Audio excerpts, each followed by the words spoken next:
আজকে আমরা কিছু ইম্পর্টেন্ট টপিক নিয়ে ডিসকাস করব। আগের দিনের কিছু আর নতুন কিছু নিয়ে ডিসকাস করব। তার আগে সবার প্রথমে আজকে আমরা বলবো, আগের দিন যেরকম আমরা সিগমা বন্ধন এবং পাই বন্ধন পড়েছিলাম তারই কিছু ক্রিটিসিজম এবং স্পেশাল টাইপ অফ অ্যাপ্লিকেশন আমরা দেখব। সবার প্রথমে দেখব আজকে সিগমা বন্ধনের হচ্ছে ক্রম, ক্ষমতার ক্রম, অর্থাৎ কোন সিগমা বন্ধনটা কত বেশি টাইট হবে, অর্থাৎ কোন মালা কত বেশি শক্ত হবে, তাহলে ডিপেন্ড করবে সেখানে হচ্ছে হেড টু হেড ওভারল্যাপের হচ্ছে বিস্তার কতটুকু। যেরকম 1 ভরি সোনার চেন আবার 10 ভরি সোনার চেন বা লোহার চেন, তাহলে সেখানে আমরা দেখি যে একটা ঘর আরেকটা ঘরের সাথে কতটা দৃঢ়ভাবে আবদ্ধ। তাহলে আমরা বুঝবো যে যেহেতু আমরা বলছি যে 1 ভরি সোনা আর 2 ভরি সোনার মালার মধ্যে দেখব যে প্রত্যেকটা ঘরের বিস্তারটা হচ্ছে ডিফারেন্স থাকবে, অর্থাৎ কে কার সাথে কত শক্তভাবে আটকে আছে বা কার কতটুকু মোটা। তো এটার উপরে আমরা ডিপেন্ড করে দেখব হচ্ছে এই সিগমা বন্ধনের ক্ষমতার ক্রম। এটাতে বলছে যে পিপি যে সিগমা বন্ধনটা হবে সেটা সবথেকে শক্তিশালী, তারপরে হচ্ছে এসপি এবং এসএস। এটা ডিপেন্ড করবে হচ্ছে বিস্তারের সাথে। দেখো একটু এক্সাম্পল, যেরকম এই একটা 1s, এই আর একটা 1s, এই দুইটা 1sের মধ্যে বিস্তার এইটুকু থাকে, দুইটা পাশাপাশি যদি থাকে। আবার এই একটা এস, আবার এই একটা পি, যদি আমি বিস্তার দেখি তাহলে এরকম বিস্তার, তাহলে এইটুকু জায়গায় ওর বিস্তারটা অভিলেপনটা কতটুকু জায়গায় হচ্ছে এইটুকু। কিন্তু যদি দুইটা পিপি যদি একসাথে হেড টু হেড ওভারল্যাপ হয় তাহলে দেখো ওভারল্যাপের বিস্তারটা অনেকটাই বেশি, কারণ এর সাথে যদি একই রকম অরবিটাল হয়, ছবিটা একটু আঁকতে, তাহলে দেখো এই ক্ষেত্রে বিস্তারটা অনেকটাই বেশি। এই পিপি বন্ডিং আর এখানে হচ্ছে এই এসপি বন্ডিং আর এখানে এসএস বন্ডিং, দেখো এই ক্ষেত্রে বিস্তারটা সবথেকে বেশি, অর্থাৎ এই জায়গায় আবদ্ধটা দৃঢ়ভাবে। যদি তুমি সোনার চেন ভাবো, তাহলে যদি পাতলা সোনার চেন হয় তাহলে দেখবা খুব হালকাভাবে আবদ্ধ থাকে এক একটা ঘর, কিন্তু যদি লোহার রড ভাবো তাহলে দেখবা এরকম মোটা হয়ে আছে। তার মানে এই ক্ষেত্রে বিস্তারটা দেখো যে ওভারল্যাপের জায়গাটা, এই ওভারল্যাপের জায়গাটা অনেকটা বেশি থাকে। তাহলে এখান থেকে আমরা জানবো যে পিপি এর বন্ধন। তারপরে এসএস এর পরে হচ্ছে আমার বাকিগুলো SP3 এস বা SP3 SP, এইভাবে যেতে থাকবে। মেইন আমাদের কিন্তু পিপি, এসপি আর এসএস, এই তিনটাই মনে রাখলেই হবে, আর যা থাকবে বাকিগুলি পরের দিকে চলে যাবে। এবার আমরা আগের দিন মিথেন অণুর গঠনটা একটু দেখেছিলাম শঙ্করায়ন দিয়ে, আজকে এটার হচ্ছে একটু ভালো করে অ্যাপ্লিকেশন দেখবো। আমরা আগের দিন দেখেছিলাম যে মিথেন অণুর গঠনে আমরা এইরকম একটা স্ট্রাকচার দেখেছিলাম, যে এই এস, এই পি, এই এসের সঙ্গে হাইড্রোজেন, পি এর সাথে হাইড্রোজেন। তো কালকে বলেছিলাম যে এরা একটা সংকর কক্ষক তৈরি করে। তখন এই সংকর কক্ষকগুলো কীরকম তৈরি করে, সেই সংকর কক্ষকগুলো তৈরি করে এরকমভাবে, এই যে তখন আর এস বা পি কোনো আলাদাভাবে কিছু থাকে না, একটা নতুন ধরনের অরবিটাল তৈরি হয়। সেই অরবিটালগুলো হচ্ছে এরকম, দেখো এই একটা SP3 অরবিটাল, কার্বনের চারপাশে এই একটা SP3 অরবিটাল, এই একটা SP3 অরবিটাল, এই একটা SP3 অরবিটাল, এবং সেখানে হাইড্রোজেন, দেখো হাইড্রোজেন এখানে মুখোমুখি ওভারল্যাপ করছে। এখানে এসপি, এই এসের সাথে এই SP3 এর একটা অভিলেপন হচ্ছে, এই সিগমা বন্ধন তৈরি হচ্ছে। তাহলে দেখো একটা মিথেন অণুতে, তাহলে এই যে এই চারটা যে আমার SP3 সংকরায়িত কক্ষক তৈরি হলো, সেখানে হাইড্রোজেনগুলি কীভাবে যুক্ত হয়ে আছে। তাহলে এখান থেকে আমি মিথেন অণুর গঠন পাচ্ছি, যার বন্ধন কোণ বলছি আমরা 109 ডিগ্রি 28 মিনিট। খুবই ইম্পর্টেন্ট, এখান থেকে দেখো এখানে প্রত্যেক জায়গায় কিন্তু অভিলেপন ঘটছে। দেখো SP3 আর এসের মধ্যে অভিলেপন ঘটছে, তাহলে এখানে সিগমা বন্ধন কয়টা হয়ে যাচ্ছে, একটা সিগমা বন্ধন, দুইটা সিগমা বন্ধন, তিনটা সিগমা বন্ধন, চারটা। আর মোস্ট ইম্পর্টেন্ট কথা এখানে একটা মনে রাখবা, যে কোনো বন্ধনেই হোক একটা বন্ধন মানেই হচ্ছে দুইটা ইলেকট্রন। আমি আগের দিন একটা কোশ্চেনে বলেছিলাম যে কতগুলি বন্ধন আর কতগুলি ইলেকট্রন। তাহলে বন্ধন যখন বলবে তখন শুধু বন্ধন সংখ্যা, আর যখন ইলেকট্রন সংখ্যা বলবে তখন ওই বন্ধনে আবদ্ধ ইলেকট্রন কয়টা, একটা বন্ধন মানে দুইটা ইলেকট্রন। তাহলে আমরা ওইখানে যে দেখব প্রোপিন অণুর গঠনে, আমরা প্রোপিন অণুর গঠনটা একটু যদি আমরা দেখি তাহলে দেখব প্রোপিন অণুর গঠনটা এরকম। এটা CH3, দেখবো তোমাদের বইয়ে দেওয়া আছে CH3 CH double bond CH2। তাহলে তাই যদি হয় তাহলে দেখো প্রোপিন অণুটাকে আমরা এইভাবে বন্ধনগুলো খুলে লিখতে পারি। তাহলে এই একটা সিগমা, এই একটা সিগমা, এই একটা সিগমা, 3টা 4টা 5টা 6টা 7টা 8টা, আর এই একটা পাই। দেখো এই প্রত্যেকটাই তো সিগমা বন্ধন, প্রত্যেকটাই সিগমা বন্ধন, কিন্তু এখানে একটা পাই আছে শুধু। তাহলে দেখবা গুণে 8টা সিগমা হবে আর হচ্ছে একটা পাই, তাহলে 8টা সিগমার জন্য 16টা ইলেকট্রন, একটা পাইয়ের জন্য 2টা পাই ইলেকট্রন। এই গেল আগের দিনে প্রোপিনের গঠন। তাহলে আমরা এখান থেকে মিথেনের গঠনটা জেনে নিলাম, যেখানে দেখেছিলাম যে sp3 সংকরায়িত অবস্থায় অরবিটালগুলি আছে, তার মধ্যে এই তার বন্ধন। এর পরবর্তীতে আসবো, দেখো আমরা ইথেনে কীরকমভাবে থাকে। ইথেনগুলো অ্যালকেনের মধ্যে পড়ে, আমরা এগুলি সব জৈব রসায়নে আসবো। এটা শেষ হয়ে গেলে আমরা জৈব রসায়নে ঢুকবো। তো ইথেনে হচ্ছে দেখবে এরকম C2H6 বা CH3 বন্ড CH3 এরকম থাকবে। তাহলে CH3 বন্ড CH3 অর্থাৎ এটা sp3 সংকরায়িত অবস্থায় আছে। তাহলে এই কার্বনের sp3 সংকরায়িত অরবিটালগুলো কীভাবে থাকে আমরা দেখেছি আগের বার। তাহলে এটাকে জাস্ট একটু এরকম রোটেশন করিয়ে নিচ্ছি, এই বন্ধনগুলোকে একটু রোটেশন করালাম।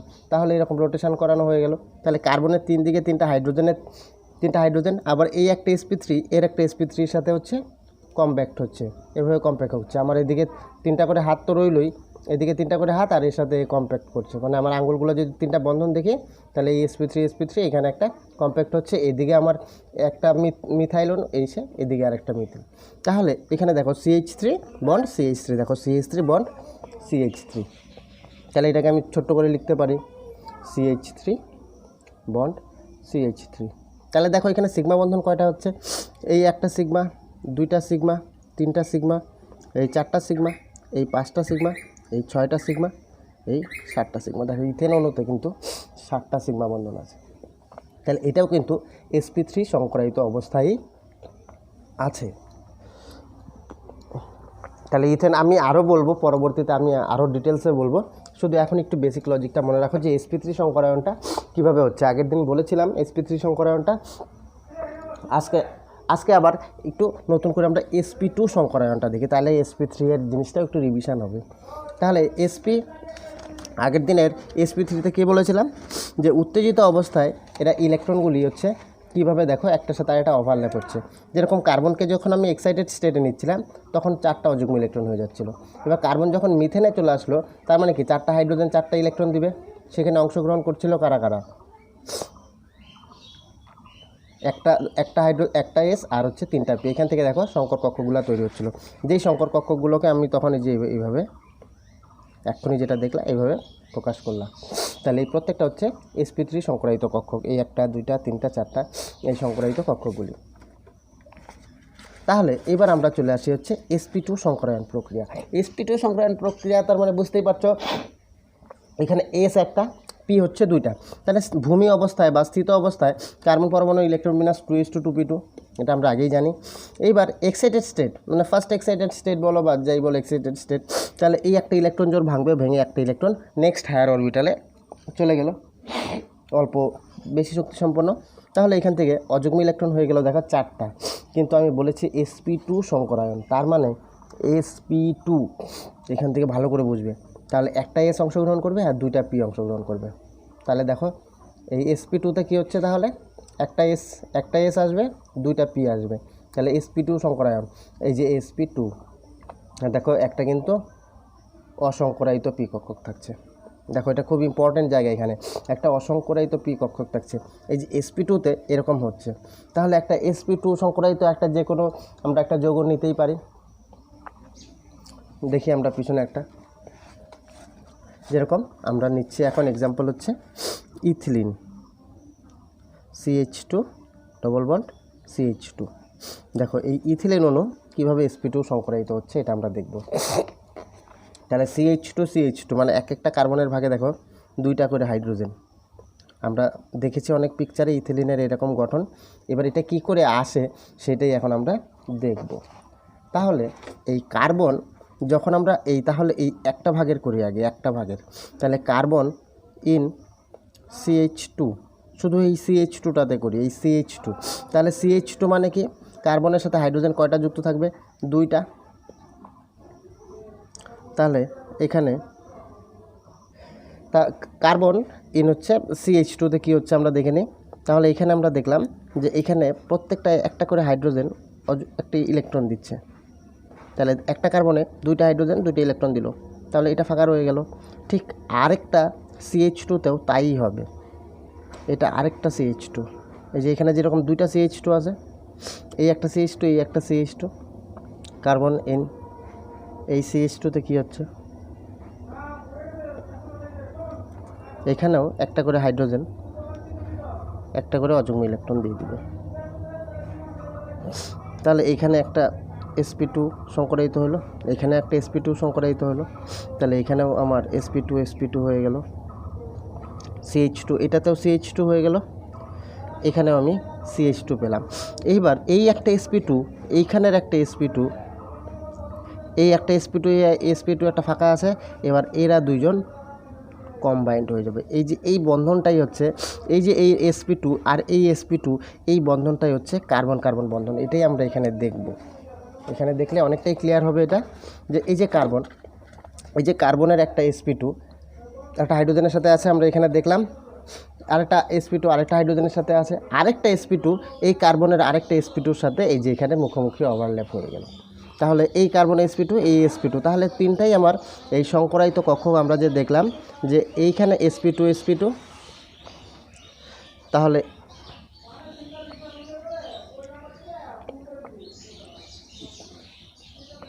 এই sp2 আর এই sp2, তাহলে এরা একজনের সাথে আরেকজন হচ্ছে কম্পেয়ার করে আছে।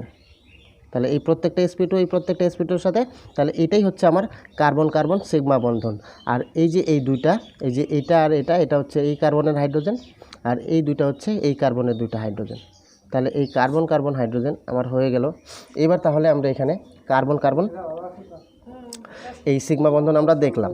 এইবার দেখো এখানে আমরা আরেকটা জিনিস দেখছি, যে এখানে একটা অসংকরায়িত পি কক্ষক আছে।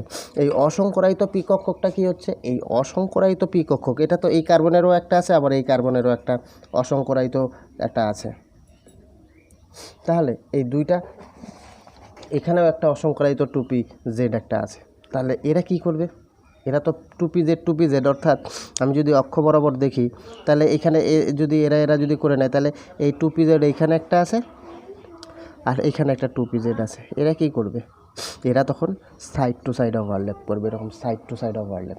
এখানেও তাই হবে ঘটনাটা, যে এখানে আমরা তাহলে দেখব যে এর একটা এই যে জেড অরবিটাল রয়ে গেল, 2pz যেটা রয়ে গেল, এর একটা 2pz এখানে রয়ে গেল, এই যে 2pz, এটাও 2pz, এই 2pz তখন সাইড টু সাইড ওভারল্যাপ। এই সাইড টু সাইড ওভারল্যাপ মানে এখানে একটা আমার পাই বন্ধন তৈরি হয়ে গেল। দ্যাট মিন্স আমি এখান থেকে পাচ্ছি হচ্ছে কার্বন,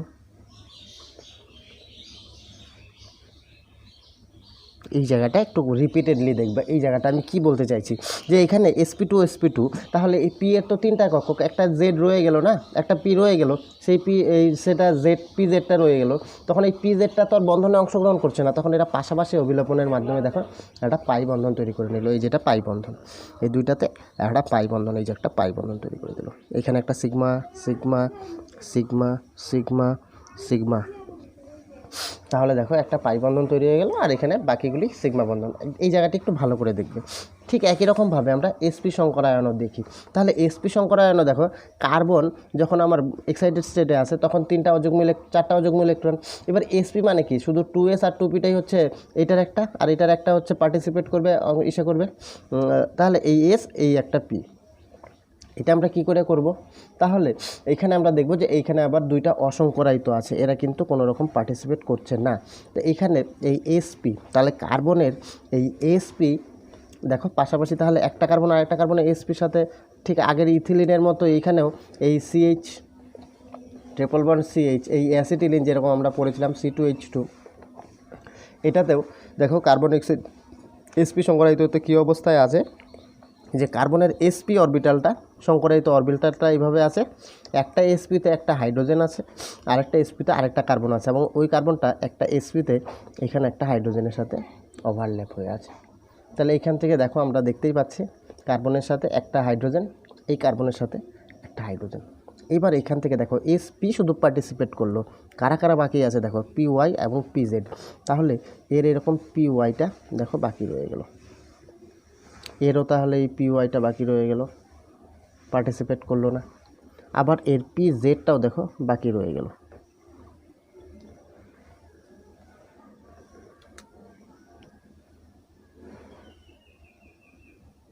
এরও পিজেড ফাঁকা রয়ে গেল। এটা কিন্তু পার্টিসিপেট করে, এদের কিন্তু স্টিল ইলেকট্রন আছে, এদের মধ্যে একটা করে ইলেকট্রন, এরা কিন্তু সংকরায়নে অংশগ্রহণ করেনি। কি করবে এরা পরবর্তীকালে দেখো সাইড টু সাইড ওভারল্যাপ করবে। তাহলে এই দেখো PZ PY PY PY PY কিন্তু একটা সাইড টু সাইড ওভারল্যাপ করলো, ঠিক পাশাপাশি এই পিজেডও একটা পাশাপাশি অভিলম্বন হচ্ছে। তাহলে পাশাপাশি অভিলম্বন, তাহলে এটা একটা হচ্ছে পাই পি জেড আর এটা হচ্ছে পাই পি ওয়াই। তাহলে দেখো একটা পাই পি জেড পাশাপাশি অভিলম্বনের জন্য একটা বন্ধন তৈরি হচ্ছিল, আর এটা হচ্ছে,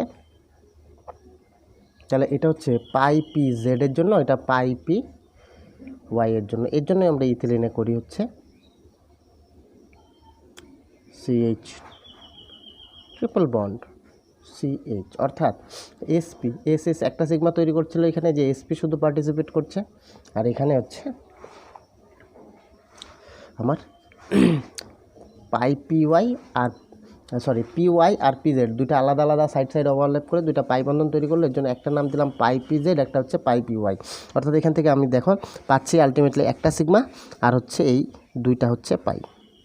আর এদের সাথে তো কার্বন, এই হাইড্রোজেনের সাথে তো একটা সিগমা আছে, এখানে আমরা দেখাচ্ছি এটা একটা সিগমা, এই যে এখানে আরেকটা সিগমা পাচ্ছি, আর এখানে আরেকটা সিগমা, এই টোটাল অ্যাসিটিলিনে আমরা 3টা সিগমা পাচ্ছি।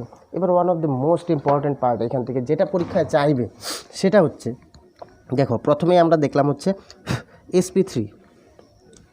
এই sp3 একটা সংকরায়িত কক্ষক, এটাকে যদি আমি 100% ধরে নিই, এই sp3 সংকর কক্ষকটা যদি 100% ধরে নিই, তাহলে এখানে টোটাল অরবিটাল আছে কয়টা, 1 + 3, 4টা অরবিটাল। তাহলে 4টা অরবিটালে টোটাল কন্ট্রিবিউট করে হচ্ছে 100%। তাহলে S একা পার্টিসিপেট করে হচ্ছে 25%।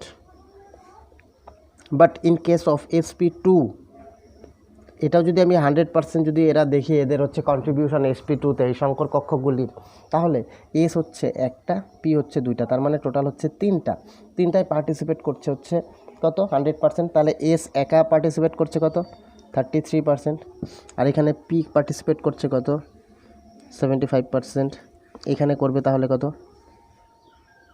P করবে হচ্ছে 67%, SP 100%। তাহলে বুঝতেই পারছো, তাহলে এখানে 1 + 1, তার মানে S হচ্ছে কত, 50%, P হচ্ছে 50%। বইয়ে অনেক ডিটেলসে আছে, আমি একদম শর্টকাট বলে দিচ্ছি যে যত S ক্যারেক্টার বাড়বে তত হচ্ছে বন্ধন কোণও বাড়বে। S ক্যারেক্টার প্রপোর্শনাল টু বন্ধন কোণ। S ক্যারেক্টার আমি একদম সংক্ষেপে বলছি যতটুকু দরকার, S ক্যারেক্টার প্রপোর্শনাল টু হচ্ছে বন্ধন কোণ, মানে যত S ক্যারেক্টার বাড়বে বন্ধন কোণ তত বেশি হবে। 2 নাম্বার কি, 2 নাম্বার এই S ক্যারেক্টার যত বাড়বে বন্ধন দৈর্ঘ্যও কমবে।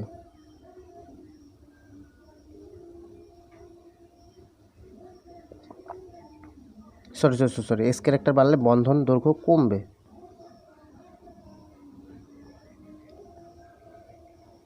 বা আমি বলতে পারি inversely proportional to S character, inversely proportional to 1 বন্ধন দৈর্ঘ্য। S ক্যারেক্টার যত বাড়বে বন্ধন দৈর্ঘ্য তত কমবে, এবং S ক্যারেক্টার যত বাড়বে তত বন্ধনটা ধ্রুবীয় বন্ধন হবে। S ক্যারেক্টারের সাথে বন্ধনের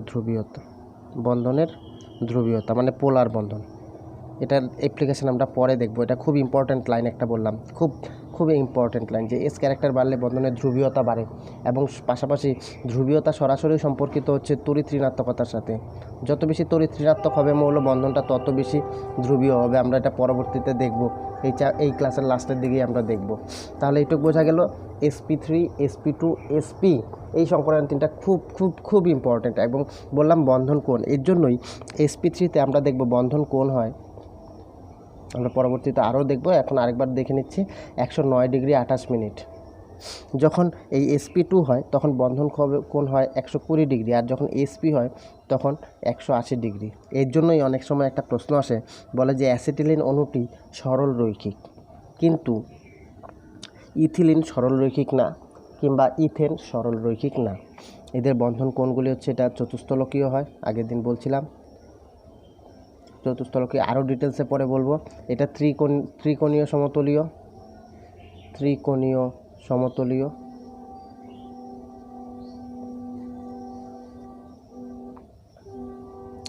আর এটা হচ্ছে রৈখিক।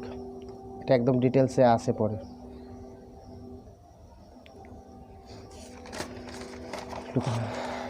নেক্সট আসে হচ্ছে এসপি ও ডি কক্ষ গঠিত। আমরা এতক্ষণ দেখলাম শুধুমাত্র SP2, SP3 এবং SP। এবার দেখবো আমরা SPD এরও অংশগ্রহণ। আমরা এটার জন্য একটা বেস্ট এক্সাম্পল নিচ্ছি, আমরা হচ্ছে PCl5 অনু। PCl5-এ দেখো পি এর বহিস্থ কক্ষের ইলেকট্রন বিন্যাস কত, 3s2 3p3, আর 3dটা দেখো ফাঁকা পড়ে আছে। এবার দেখো এর গ্রাউন্ড স্টেটে এটা ইলেকট্রন বিন্যাস, তাহলে এর ফার্স্ট এক্সাইটেড স্টেট, মানে গ্রাউন্ড স্টেট বলতে ভূমিস্থ অবস্থায়, ফার্স্ট এক্সাইটেড স্টেটে কী হচ্ছে, এই জোটটা আমি ভেঙে দিলাম, তাহলে এই ইলেকট্রনটা জাম্প করে কোথায় যাবে, এখানে যাবে। দেখো এই ইলেকট্রনটা জাম্প করে এখানে চলে আসলো। এইবার এখানে কি করলো দেখো, এইটার মধ্যে PCl5-এর পিটাকে আমরা এর জন্যই নিচ্ছি কারণ পি হচ্ছে কেন্দ্রীয় ধাতব পরমাণু। দেখো এর চারপাশে কিন্তু এই সিএলগুলি আছে। তাহলে এখান থেকে আমরা বুঝতে পারছি যে এখানে ক্লোরিন তাহলে একটা করে অযুগ্ম ইলেকট্রন দিবে। এই একটা ক্লোরিন এই একটা অযুগ্ম ইলেকট্রন দিল এখানে, এই একটা ক্লোরিন এখানে একটা অযুগ্ম দিল, এই ক্লোরিন একটা এখানে অযুগ্ম, এই ক্লোরিন একটা এখানে দিবে, এই ক্লোরিন একটা এখানে দিবে। এতে করে দেখো এখানে পার্টিসিপেট কারা করছে, দেখো SP3 আর ডি, তাহলে SP3D সংকরায়ন। তাহলে এখানে একটা করে যদি দেয় তাহলে এই একটা এই একটা এই একটা এই একটা, তাহলে দেখো প্রত্যেকটাই কিন্তু SP3D সংকরায়িত। এবার SP3D সংকরায়িত যদি হয় তাহলে এদের ক্ষেত্রে আকৃতিটা কীরকম হবে মনে রাখবা। SP3 যদি আকৃতি হয় তাহলে হচ্ছে ত্রিকোণীয় দ্বিপিরামিডীয়, ত্রিকোণীয় দ্বিপিরামিড।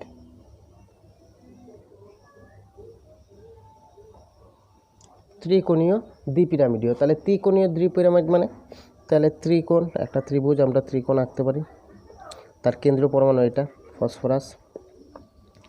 তাহলে এই ত্রিকোণে হচ্ছে 3টা ক্লোরিন, আর এই যে এইটা একটা পিরামিড উপরের দিকে, এই নিচের দিকে।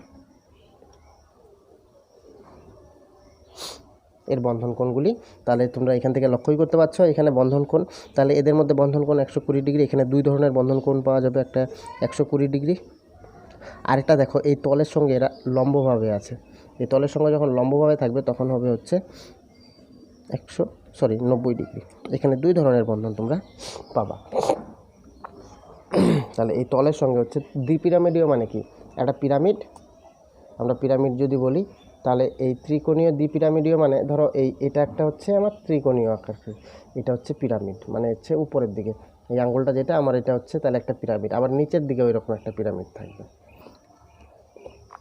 তাহলে এটা হচ্ছে আমার SP3D-তে হচ্ছে এই সংকরণ। তাহলে সংকরণটা এখানে আরেকবার আমি বলে দিচ্ছি যে 3s2 3p3, তাহলে একে আমি পেয়ারটাকে ভেঙে দিলাম, তাহলে 5টা ক্লোরিন আসলো। এই ক্ষেত্রে পার্টিসিপেট করলো এসের একটা, পি এর 3টা, ডি এর হচ্ছে একটা, এর জন্য SP3D।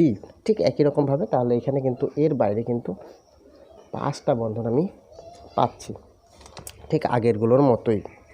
এখানেও তুমি individual S character P character bar করতে পারো। এখানে এস ক্যারেক্টার হচ্ছে 20, পি ক্যারেক্টার হচ্ছে 60, ডি ক্যারেক্টার হচ্ছে 20%। ঠিক SP3D2 বইয়ের মধ্যে আরও ডিটেলসে আছে, একটু বইটা ভালো করে দেখবা, তাহলে দেখবা এখান থেকে আমি কি বলতে যাচ্ছি জিনিসটা ক্লিয়ার হয়ে আসবে। তাহলে SF6 এখানে দেখো এটার মধ্যে কি হচ্ছে, দেখো সালফার যখন আমি গ্রাউন্ড স্টেটে থাকছে তখন দেখো 3s2 3p4, কারণ এদের ইলেকট্রন বিন্যাস NH2 NP4 অক্সিজেন সিরিজের নিচে আছে। তাহলে এখানে প্রথম এক্সাইটেড স্টেটে নিয়ে গেলাম, তাহলে অযুগ্ম ইলেকট্রন 4টা। এবার দেখো খুব ইম্পর্টেন্ট জিনিস, সেখানে দেখো SF6 অর্থাৎ এস কেন্দ্রীয় পরমাণু 6 দিকে 6টা ফ্লোরিন আছে, অর্থাৎ এসকে 6টা অযুগ্ম ইলেকট্রন তৈরি করতে হবে। তাহলে 6টা অযুগ্ম ইলেকট্রন তৈরি করতে হলে ফার্স্ট এক্সাইটেড স্টেটে নিলাম, প্রথমে তো ভূমিস্থ অবস্থায় 2টা অযুগ্ম ইলেকট্রন, কাজ বাজে নাই। 2 নম্বরে দেখো হচ্ছে 4টে অযুগ্ম ইলেকট্রন, লাভ নাই, ওর 6টা লাগবে, এর জন্য ওকে সেকেন্ড এক্সাইটেড স্টেটে নিলাম, এই জোটটাও ভাঙলাম, এখানে চলে আসলো। এর পরবর্তীতে দেখো ফ্লোরিন এখানে একটা করে, যেহেতু আমি আনপেয়ার্ড করে দিলাম, সমযোজী বন্ধন হচ্ছে এ একটা কন্ট্রিবিউশন করবে, আমরা জানি এটা বিনিময় করবে, ট্রান্সফার করছে, কারণ আমরা ট্রান্সফার তখনই বলি কোনো কিছুর পরিবর্তে কিন্তু আমরা ট্রান্সফার করি, আর ডোনেট করি হচ্ছে কমপ্লিটলি মানে যেটা হচ্ছে নিঃস্বার্থভাবে ডোনেশন, যেখানে অসমযোজী বন্ধন, আর ট্রান্সফার করি বা বিনিময় করি হচ্ছে সমযোজ্যতার ক্ষেত্রে, বলছিলাম যেটা পার্টনারশিপ ব্যবসায়। তাহলে এখানে NS এই সালফার হেক্সাফ্লোরাইডের কী হচ্ছে তাহলে এই একটা এখানে sp3d2 প্রত্যেকটাই sp3d2 এখান থেকে তৈরি হচ্ছে তাহলে sp3d2 যখনই সংকরায়ন হবে সঙ্গে সঙ্গে মনে রাখতে হবে এখানে কয়টা আছে 6টা আছে বন্ধন দেখো এই সালফারের চতুর্পাশে 6টা আছে তখনই এর গঠনটা হয়ে যাবে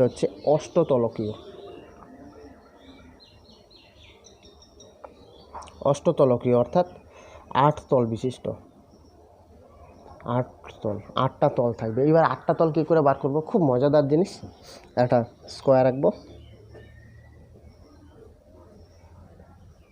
একটা স্কোয়ার এই স্কোয়ারের মাঝখানে সালফার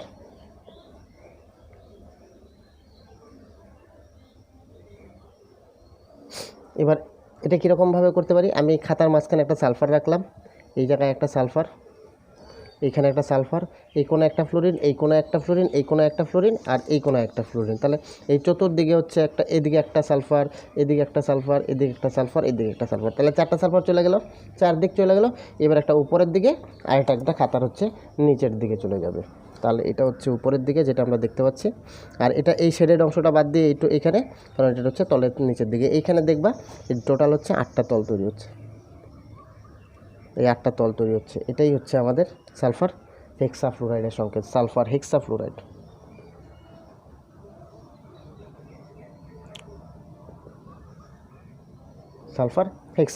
তাহলে এখানে কিন্তু আমরা দেখছি sp3d2 সংকরায়ন তাহলে এই গঠনটার নাম বলছি আমরা অষ্টতলকীয়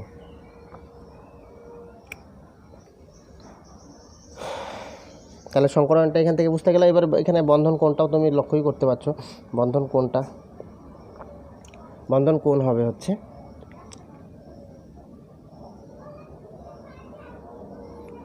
তাহলে এই প্রত্যেকটা 360 যদি হয় তাহলে প্রত্যেকটায় 90 ডিগ্রি করে এই তলের মধ্যে যারা আছে এটা 90 ডিগ্রি করে আর এই তলের সঙ্গে এটা আছে কত একদম লম্বালম্বি এটা 90 ডিগ্রি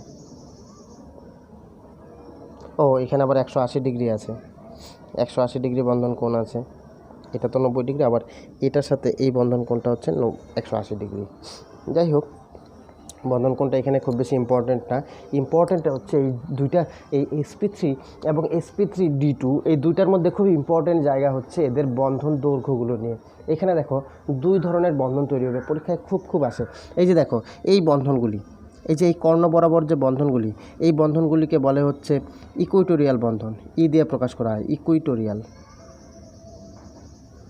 আর এই বন্ধনগুলোকে বলা হয় অ্যাক্সিয়াল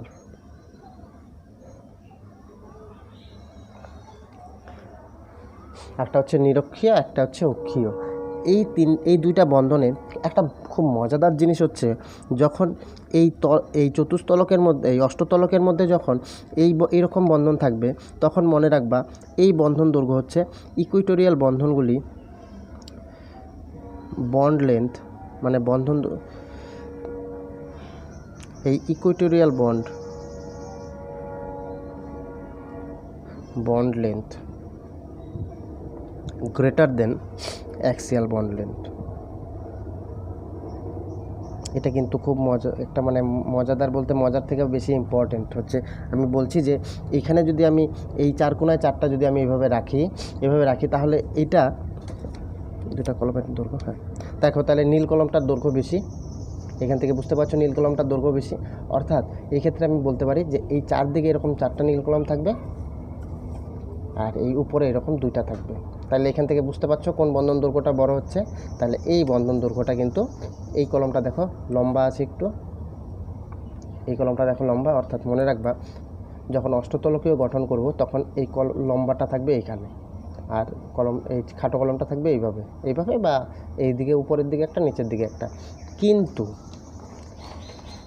যখন আমি এরকম করব ত্রিকোণীয় দ্বিপিরামিডীয় করব এর ক্ষেত্রে কিন্তু গোটা ব্যাপারটা উল্টা এটাকে আমরা ইকুইটোরিয়াল বন্ড বলছি এখানে আমরা অ্যাক্সিয়াল বন্ড বলছি তাহলে এই পিসিএল বন্ধন যেটা আমরা ইকুইটোরিয়াল পিসিএল বন্ড বলছি এই পিসিএল ইকুইটোরিয়াল বন্ডটা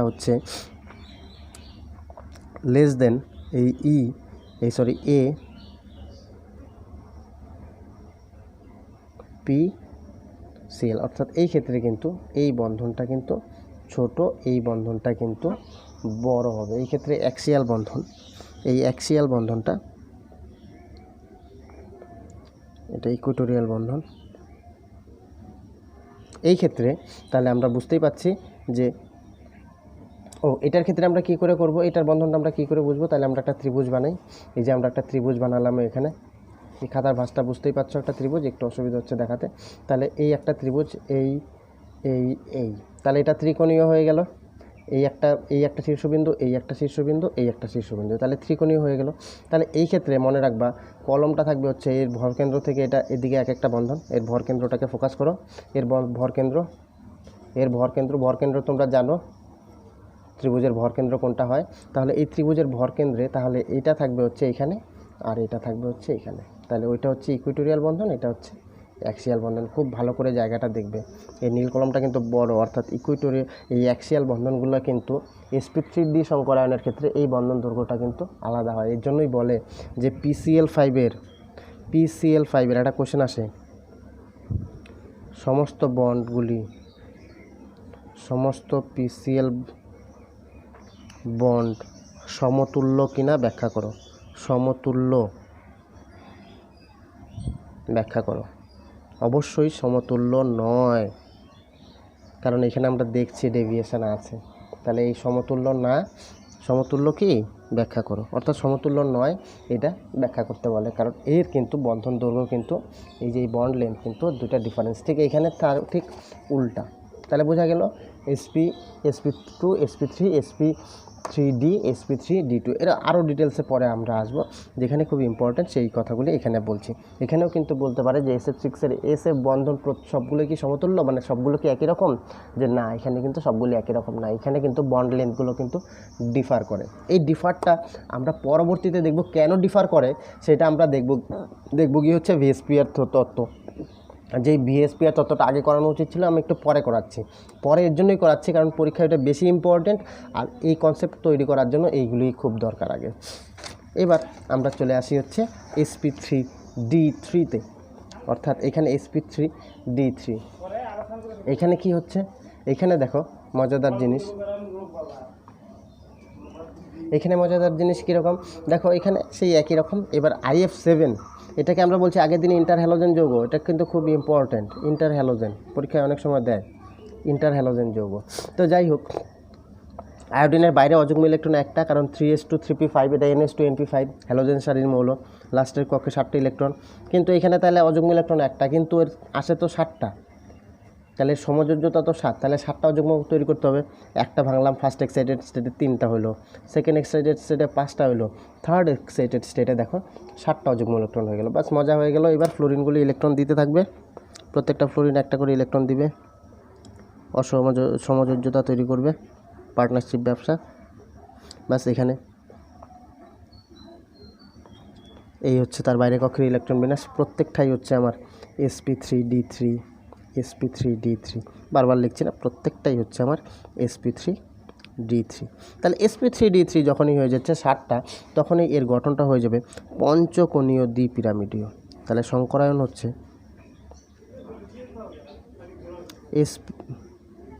sp3d3, তাহলে এর গঠনটা হচ্ছে পঞ্চকোণীয়, মানে পঞ্চবাহু একটা দ্বিপিরামিড মানে বুঝতেই পারছো, উপরের দিকে একটা নিচের দিকে একটা। বইয়ের মধ্যে দেখবা খুব সুন্দর করে ছবিগুলো আঁকা আছে, আমি 3 ডাইমেনশনের ছবিগুলো আঁকতে পারছি না জন্য বলতে পারছি না। তাহলে এই যে এখানে এই যে একটা পঞ্চকোণ, এবার দ্বিপিরামিড মানে কি, এই উপরের দিকে একটা, আবার এই খাতার নিচের দিকে আবার আরেকটা। তাহলে এই একটা উপরের দিকে তলের, এই আবার একটা তলের নিচের দিকে, এইটুকু তো দেখা যাবে না, এখান থেকে দেখবো আমরা। তাহলে আয়োডিন, তাহলে এই একটা ফ্লোরিন, এই একটা ফ্লোরিন, এই একটা ফ্লোরিন, এই একটা ফ্লোরিন, এই একটা ফ্লোরিন। হ্যাঁ, এটার মধ্যে বন্ধন কোণের এতটা গল্প আসবে না, এতটা চায় না কখনো বন্ধন কোণ এটার ক্ষেত্রে।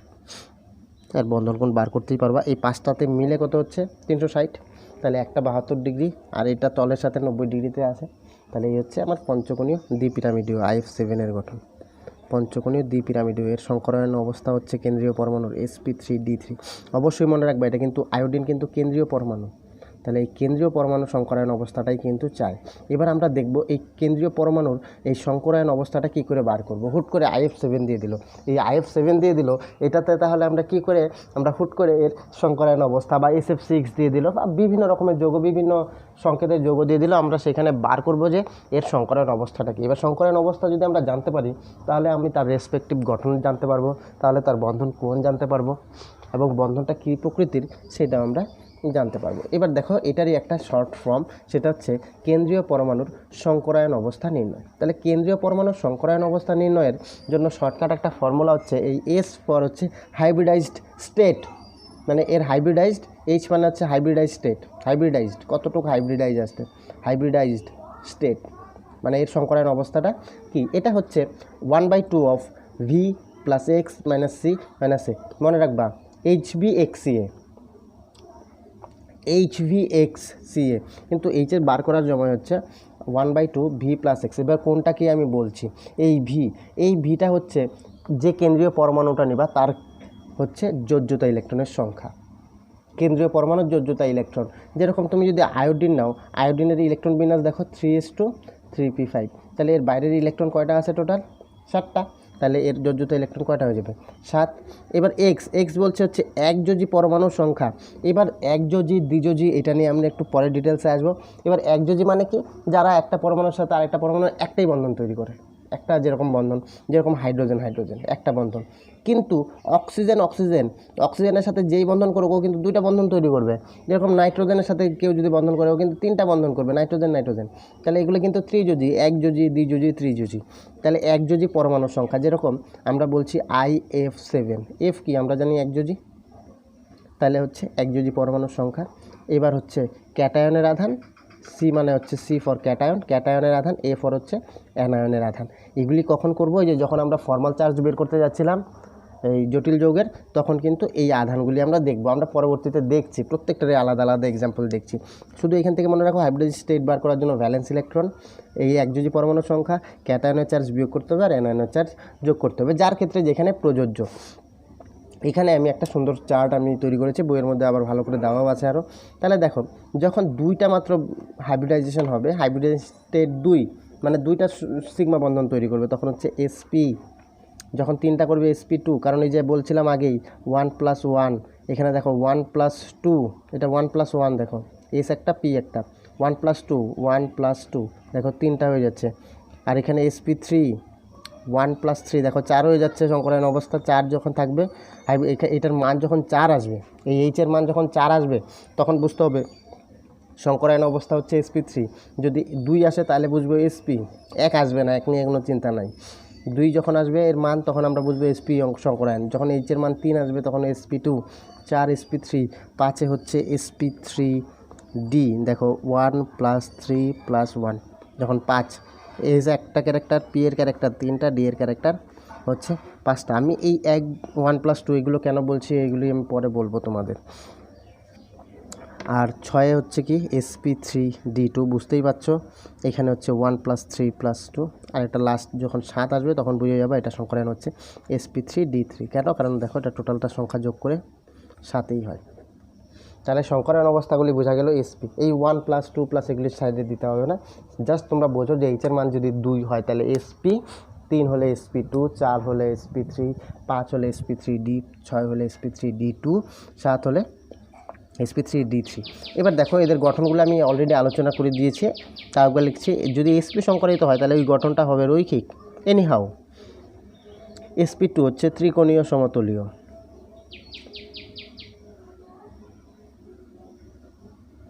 আর SP3 হলে চতুস্তলকীয়, আগেই বলছি। SP3D3 হলে হচ্ছে ত্রিকোণীয় দ্বিপিরামিডীয়।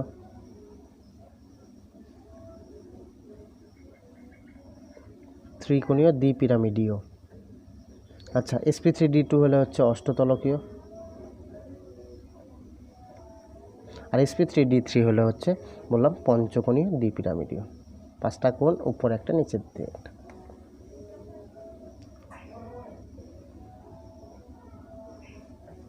আচ্ছা, তাহলে এস এর ক্ষেত্রে বন্ধন কোণ আমরা বলছিলাম যখন SP হবে বন্ধন কোণ 180 ডিগ্রি, ভেরি ইম্পর্টেন্ট। ত্রিকোণী দ্বিপিরামিডে হলে ত্রিকোণী হলে 120 ডিগ্রি, চতুস্তলক তো ভেরি মাচ ইম্পর্টেন্ট 128, আর ত্রিকোণীয় দ্বিপিরামিডেতে বলছিলাম 120 ডিগ্রি হবে, 90 ডিগ্রি হবে, আর বাকিগুলোর ক্ষেত্রে অতটা খুব বেশি ইম্পর্টেন্ট না। এখানেও তোমার 90 ডিগ্রি হবে, 180 ডিগ্রি হবে, বিভিন্ন কোণের ডিফারেন্স আছে। আচ্ছা, এইবার খুব খুব মজাদার একটা নতুন জিনিস আমরা দেখব, যেটা আমরা আগের ক্লাসে কিছুটা আলোচনা করছিলাম। দেখো, শঙ্কর কক্ষকে উপস্থিত নিঃসঙ্গ ইলেকট্রন জোড়, শঙ্কর কক্ষকে উপস্থিত নিঃসঙ্গ ইলেকট্রন জোড়, এটার আমি একটু পূর্বাভাস আগে দিয়ে দিয়েছিলাম। দেখো, আমরা এর আগের দিনের ক্লাসে যখন আমরা অ্যামোনিয়ার গঠনটা করছিলাম, সেই জায়গাটায় দেখো, হ্যাঁ, এই যে অ্যামোনিয়ার গঠনটায় দেখো, অ্যামোনিয়ার গঠনটায় দেখো কি করেছিলাম, যে অ্যামোনিয়ার গঠনে দেখো আমরা করেছিলাম যে নাইট্রোজেনের বাইরে ইলেকট্রন কয়টা, 2s2 2p3। এবার এর তো আর বন্ধন বাড়ানোর জায়গা নেই, কারণ 2d নাই, অযুগ্ম ভাঙানোর জায়গা নেই। তো এখানে আমরা দেখছিলাম যে হাইড্রোজেনগুলোই হচ্ছে একটা একটা ইলেকট্রন দিয়ে হচ্ছে এই এস আর এই পি তিনটাকে হচ্ছে এর সঙ্গে অ্যাড করে দিয়েছিল। কেন এসটাকে নিয়েছিলাম আমরা আগের দিন বলেছিলাম, যেহেতু এর ভিতরে কক্ষক যোজ্যতা কক্ষে অবস্থিত, তাই এর ইলেকট্রন বিন্যাসটা আমাকে নিতে হবে। এবার দেখো, এই দুইটা ইলেকট্রন কিন্তু বন্ধনে অংশগ্রহণ করে নাই, এ কিন্তু এই যে নিঃসঙ্গ অবস্থায় আছে, এর জন্য কিন্তু বলছিলাম নিঃসঙ্গ জোড়।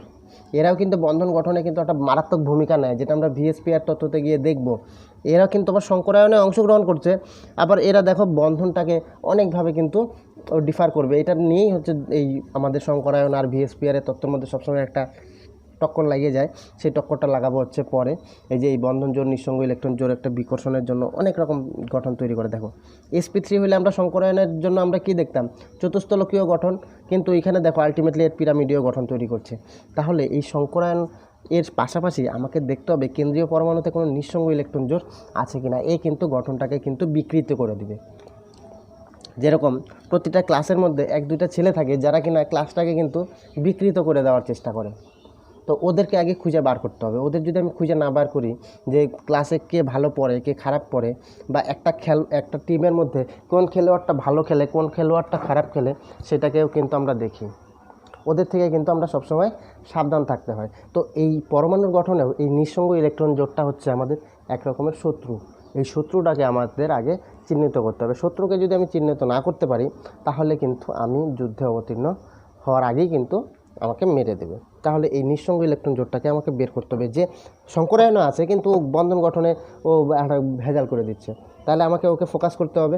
এই ফোকাস করার জন্য কেন্দ্রীয় পরমাণুতে কতগুলি নিঃসঙ্গ জোড় আছে সেটা বের করা আমাদের খুব জরুরি, ভেরি ভেরি ইম্পর্টেন্ট। এই নিঃসঙ্গ ইলেকট্রন জোড়টা বের করার জন্য আমরা একটা ফর্মুলা রেডি করেছি। সেই ফর্মুলাটা কি বলছে, LHXD, আগেরটা কি ছিল HVXCA, HVXCA, কিন্তু এটাতে হচ্ছে LHXD। এবার মনে রাখবা LXHD, লাল হলুদ XD, লাল হলুদ থেকে XDটাকে আমি দেখো বাদ দিচ্ছি। তাহলে এই H থেকে X আর Dকে বাদ দেবো। H কি আমরা বলছিলাম শঙ্করায়ন অবস্থা 2 3 4 5, Xটা কি বলছিলাম উপস্থিত হচ্ছে একযোজী পরমাণুর সংখ্যা, আর ডি হচ্ছে দ্বিযোজী পরমাণুর সংখ্যা। দ্বিযোজী পরমাণু কারা কারা আমি বলেছি আগে, যেরকম অক্সিজেন আছে, এ থাকলে হচ্ছে এটা কি করবে, এটা দ্বিযোজী, অক্সিজেন হচ্ছে দ্বিযোজী। তোমরা দ্বিযোজী আয়ন জানো, মেইনলি অক্সিজেনেই থাকবে, দেখবা অক্সিজেন একটা দ্বিযোজী পরমাণু। দেখো, আমি প্রত্যেকটা আলাদা আলাদা এক্সাম্পল নিয়ে করছি। তাহলে প্রথম এক্সাম্পলটা এইচের জন্য হচ্ছে 1/2V, তারপরে হচ্ছে V+X - C+A, আর এলের জন্য LHXD, এক্স আর ডিটাকে মাইনাস করতে হবে। আচ্ছা, কেন্দ্রীয় পরমাণুর শঙ্করায়ন অবস্থা নির্ণয়, যখন শুধুমাত্র এক যোজি থাকবে, কেন্দ্রীয় পরমাণুর চতুর্পাশে যখন এক যোজি থাকবে, যেরকম দেখো boron trifluoride, ammonia, SF4, Cl5, এই প্রত্যেকটাতেই কিন্তু এই ফ্লোরিন, হাইড্রোজেন, ক্লোরিন এরা কিন্তু এক যোজি।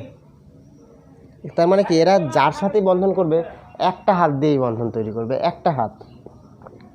তাহলে PCl5-এ দেখো PCl5, তাহলে কেন্দ্রীয় পরমাণু এর ইলেকট্রন বিন্যাস কী ছিল, 3s2 3p3।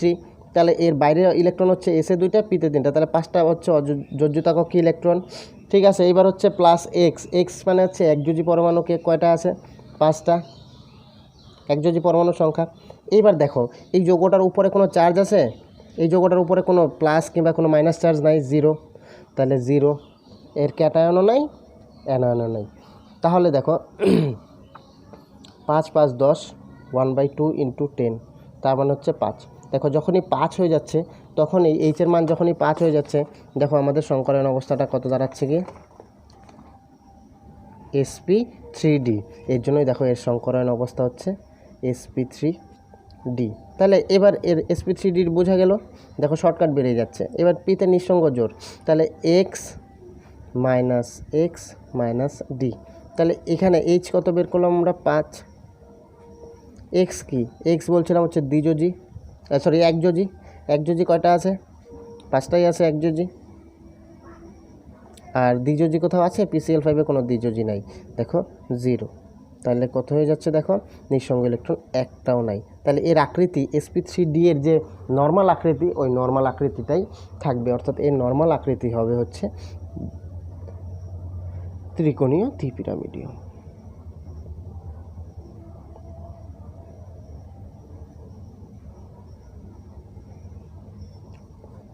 নেক্সট আসি হচ্ছে যদি দ্বিযোজী থাকে, যেরকম আমি বলছি মেইনলি অক্সিজেনরাই থাকবে। দেখো অক্সাইডগুলি sulphur dioxide, carbon dioxide, xenon trioxide, sulphur trioxide. তাহলে জেনন ট্রাইঅক্সাইড নিয়ে আমরা করি, বইয়ে এক্সাম্পল দেওয়া আছে, আমি আলাদা এক্সাম্পল নিয়ে করছি যেন তোমাদের বুঝতে একটু সুবিধা হয়। তাহলে জেননের বাইরে ইলেকট্রন কয়টা? জেনন একটা হচ্ছে নিষ্ক্রিয় মৌল, মনে রাখবে একমাত্র জেনন। একে কিন্তু স্ট্রেঞ্জ বলা হয়, স্ট্রেঞ্জ। কেন? কারণ কোনো নিষ্ক্রিয় গ্যাসকেই কিন্তু আমরা এতদিন পর্যন্ত দেখি নাই হচ্ছে কোনো যৌগ তৈরি করতে, কারণ এরা নিষ্ক্রিয়তা, এর জন্যই বলি। কিন্তু একমাত্র জেনন যে কিনা হচ্ছে বিক্রিয়া করে, এর জন্য একে বলে স্ট্রেঞ্জ এলিমেন্ট। আর টাইটেনিয়ামকে বলে হচ্ছে স্ট্র্যাটেজিক। এটা পরে আসবো, যাই হোক তোমাদের 12-এ আছে, বা কখনো লাগলে আরও বলে দেবো কোনটাকে কী বলা হয়। তাহলে জেনন হচ্ছে ট্রাইঅক্সাইড। তাহলে জেনন এর বাইরে ইলেকট্রন কয়টা আছে? যোজ্যতা কক্ষে 8টা ইলেকট্রন। এবার এখানে বলছে H, তাহলে VXCA। তাহলে ভি মানে কি বলছি, এই ভি হয়ে গেল। এক্স মানে একযোজী হচ্ছে নাই একটাও, কোনো অ্যানায়ন নাই, কোনো ক্যাটায়নও নাই, কারণ এর মধ্যে কোনো চার্জ নাই। তাহলে এর অবস্থা কত আসে দেখো 4। তাহলে 4 হলে এর সংকরায়ন অবস্থা কি হয়? sp3। সংকরায়ন অবস্থা হচ্ছে sp3। এবার এর নিঃসঙ্গ ইলেকট্রন জোড়া আছে কিনা একটু দেখি। তাহলে L = H কত আসলো? 4।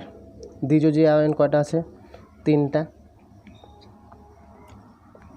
আর একযোজী কী আছিল? XD। তাহলে একযোজী তো নাই, 0। আর দ্বিযোজী আছে 3টা, তার মানে নিঃসঙ্গ জোড় কিন্তু একটা আছে। এর জন্য এর গঠন আকৃতিটা কিন্তু পিরামিডীয় গঠন আকৃতির হবে। তাহলে এর গঠন আকৃতিটা আমরা পরে দেখব। এটা VSP এর তথ্যের জন্য আমি রেখে দিলাম, কারণ এটা আরেকটু গল্প বলতে হবে, যেহেতু এখানে নিঃসঙ্গ জোড় একটা আছে। তুমি বাকিগুলো একটু করে দেখো, বাকিগুলোতে একদম নর্মালি আসবে। এখানে নিঃসঙ্গ জোড় আছে জন্য আমি এর গঠন আকৃতিটা বললাম না, VSP এর তথ্য বলে তারপরে এটা গঠনটা বলবো। এবার যদি একযোজী দ্বিযোজী যদি দুইটাই থাকে, সেই ক্ষেত্রে দেখো তাহলে জেননটা হচ্ছে কেন্দ্রীয় পরমাণু, এর বাইরে কক্ষে 8টা আছে। এই একযোজী আছে 4টা, কোনো চার্জের গল্প নাই। তাহলে হয়ে গেল হচ্ছে কত? 6। তাহলে 6 হয়ে গেলে আমরা জানি সংকরায়ন অবস্থা sp3d2। এবার এখানে নিঃসঙ্গ ইলেকট্রন জোড় যদি আমাকে বের করতে হয়, তাহলে 6, একযোজী আছে হচ্ছে 4টা, দ্বিযোজী আছে হচ্ছে 1টা, নিঃসঙ্গ ইলেকট্রন জোড় 1। এই 6 থেকে এই যে sp3d, তাহলে sp3d2 একটা যদি নিঃসঙ্গ ইলেকট্রন জোড় হয়, তাহলে এর গঠন আকৃতিটা কীরকমভাবে চেঞ্জ হয় এটা আমরা পরে বলবো। এটাও VSP এর তথ্যের জন্য রাখলাম। কিন্তু নর্মালি যদি তোমার এই নিঃসঙ্গ ইলেকট্রন জোড়টা যদি না থাকতো, তাহলে আমরা ডাইরেক্টলি এই sp3d2 এর জন্য যে গঠনটা হয় আমরা এখান থেকে বলতে পারতাম, কিন্তু এই নিঃসঙ্গ ইলেকট্রন জোড় আছে জন্য আমরা বলছি না। আচ্ছা, আর ক্যাটায়নদের ক্ষেত্রে দেখো, যেটা আমি বারবার বলতে যাচ্ছি, ক্যাটায়ন। তাহলে এইখানে আমাদের হাইব্রিডাইজেশন স্টেট হচ্ছে V + X - Ca। তাহলে ভি হচ্ছে কত? এই ক্ষেত্রে ভি কত? অ্যামোনিয়ার বাইরে কক্ষে ইলেকট্রন কয়টা আছে? তাহলে হাফ। নাইট্রোজেনের বাইরে কক্ষে ইলেকট্রন 5টা, একযোজী আয়ন আছে 4টা। আর ক্যাটায়ন কয়টা আছে দেখো? 4। এটা হাইড্রোজেন 4টা আছে, ক্যাটায়ন আছে আমার 1টা, অ্যানায়ন কিন্তু নাই কোনো, কারণ প্লাস চার্জই আছে, মাইনাস চার্জ তো নাই। তাহলে এখান থেকে কত হচ্ছে দেখো, 4 থেকে 3 গেলে 8, তার মানে হচ্ছে 4। তার মানে 4 হয়ে গেলে মানে হচ্ছে এই যে আমার sp3। আর নিঃসঙ্গ ইলেকট্রন জোড় আছে কিনা আমরা দেখে নিই। তাহলে 4, আর একযোজী আধান আছে 4টা, দ্বিযোজী আধান 0। তাহলে 4 - 4, নিঃসঙ্গ ইলেকট্রন জোড় নাই। তার মানে 4 মানে sp3 হলে যেটা হয় সেটা হচ্ছে চতুস্থলকীয়। মোবাইলের চার্জ শেষের দিকে, একটু তাড়াতাড়ি বুঝবে। এবার হচ্ছে অ্যানায়নের ক্ষেত্রে দেখো, এই অ্যানায়নের ক্ষেত্রে CO3 2- PO4 3- বিভিন্নগুলি আছে, আমি যে কোনো একটার ক্ষেত্রে নিচ্ছি CO3 2-। তাহলে কার্বনের বাইরের কক্ষে ইলেকট্রন কয়টা? কার্বনের বাইরের কক্ষের ইলেকট্রন হচ্ছে 4টা। এর পাশে একযোজি আধান কিন্তু নাই, এখানে হচ্ছে দ্বিযোজি, তাহলে একযোজি নাই 0, দ্বিযোজি চার্জ কত আছে? ক্যাটায়নের চার্জ 0, অ্যানায়নের চার্জ হচ্ছে আমার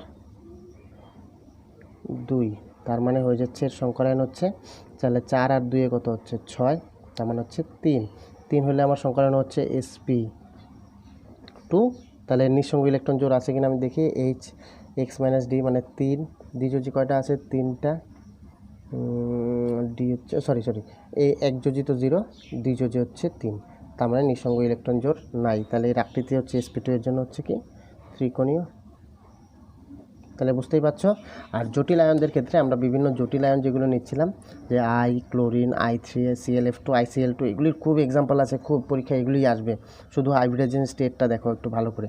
তাহলে এর বাইরে আমি যে কোনো একটার ক্ষেত্রে নিচ্ছি, ধরো Cl4- এর ক্ষেত্রে ধরো নিচ্ছি, Cl4- কী হচ্ছে দেখো, এর বাইরে কক্ষে হচ্ছে 7টা ইলেকট্রন, তাহলে হচ্ছে 7, আয়োডিন ক্লোরিন হচ্ছে একযোজি মানে X4, ক্যাটায়ন কয়টা আছে? নাই। অ্যানায়ন কয়টা আছে? অ্যানায়ন একটা আছে, একটা মাইনাস, তার মানে 1, তার মানে 7, 4, 11 থেকে 10 মানে 5, তাহলে 5 হয়ে গেলে সংকরায়ন কী হয়? sp3d। এবার লোন পেয়ার যদি বলি, তাহলে 5, একযোজি হচ্ছে 4টা, দ্বিযোজি নাই, তার মানে লোন পেয়ার একটা থাকবে। এর জন্য আকৃতিটা আমি এখন বলছি না, এর আকৃতিটার মধ্যে ডিস্টোরশান হবে। যখনই লোন পেয়ার থাকবে, লোন পেয়ার হচ্ছে ডিস্টোরশান করবে আকৃতির। Lone pair distort the basic স্ট্রাকচারটাকে ডিস্টোরশন করবে। ঠিক আছে, তাহলে এই হচ্ছে বিভিন্ন আকৃতি, আরও আছে, আর একটু বলবো। হ্যাঁ, এবার তাহলে একটু চার্জ বেশি নেই। ঠিক আছে, আজকে মোবাইলে চার্জ নেই, এর জন্য এইটুকু রাখলাম। এর পরের দিন রেজোনেন্স শক্তি আর ডাইপোল মোমেন্টটা করব, ভেরি ইম্পর্টেন্ট। কাল পরশু এইটা ক্লাসটা আপলোড করে দেবো। আরও অনেক আছে, আজকে চার্জের জন্য এখানেই রাখলাম।